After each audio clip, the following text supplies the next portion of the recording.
What's going on, guys? It's your man Mobile Mac. Look, I appreciate y'all checking out the video.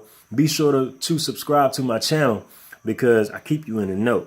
But today I want to talk to you real quick about how much you rely on your mechanic. I always give this illustration to people. If you at a stoplight, you are dependent on that person behind you to be able to stop, right? Right. And vice versa. If somebody else at a stoplight, you're depending on your mechanic to have fixed your brakes properly so you can stop. People don't think about it like that. You know, people want to get a mechanic to work on their car for less than half of the price of an average shop. You know, and a lot of times you get what you pay for. I tell people a mechanic is like a doctor.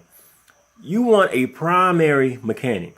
You don't want anybody working on your car every time something goes wrong because they don't know your car. They don't know the history of your car. They can't do preventative maintenance on your car. And I'm big on preventative maintenance. I don't know why I can't say that right now.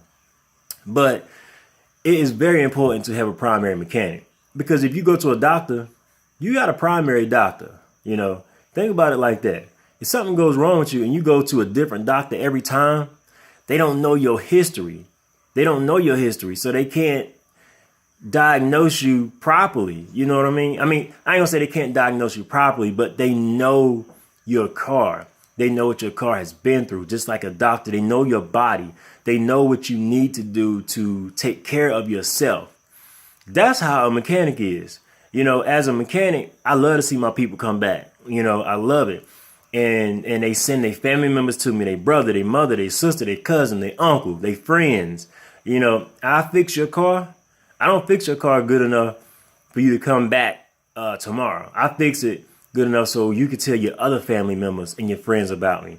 So, you know, that's why they call me the family mechanic.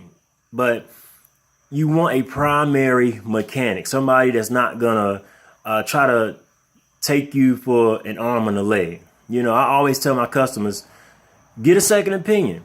You know, I always stress that, you know, especially if it's a big job, I always suggest that they get a second opinion because if they're not trying to scam you, they're not going to frown upon you for getting a second opinion. Now, if they come back to you to have it done, that's another thing. Or if they don't come back to you to have it done, that's another thing. But you want to have a primary mechanic, one that you can trust, because as a mechanic, your life is in my hands when you get in that car, when you get behind that wheel, because there are things that can happen to you in a car that can be very tragic, very. So I take my job seriously, and anybody that you get to work on your car, you make sure they take their job seriously also, because you do not want to be sorry, because sometimes it can, like I said, it can be fatal, and I have seen it before, guys. Believe me. That's why I take my job seriously. So once again, it's your man Mobile Mac. Subscribe to my channel. Like I said, I'm gonna keep you in the know. If I ain't working on your car, then you can shout me out or send me a comment or send me a question, and I promise you I'll answer it. So look, y'all have a good night. It's your man Mobile Mac. Peace.